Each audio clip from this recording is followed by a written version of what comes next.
আগামী ৪৮ ঘন্টা ভারী থেকে অতি ভারী বৃষ্টিপাতের পূর্বাভাস রয়েছে। সেক্ষেত্রে সুনামগঞ্জের নদ-নদীর পানি আরও ৩ দিন বৃদ্ধি অব্যাহত থাকবে।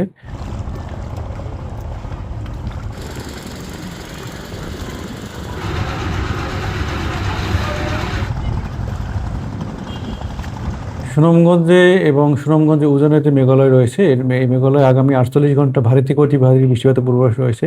সেক্ষেত্রে সুনামগঞ্জের নদ-নদীর পানি আরও ৩ দিন বৃদ্ধি অব্যাহত থাকবে এবং এই পানি বৃদ্ধির ফলে কোথাও, কোথাও এটি বিপদসীমার কাছাকাছি চলে যেতে পারে এবং কোথাও বিপদসীমা ক্রসও করতে পারে। তবে সেক্ষেত্রে সুনামগঞ্জের যে নিম্ন অঞ্চল আছে সেগুলো সাময়িকভাবে প্লাবিত হওয়ার আশঙ্কা রয়েছে।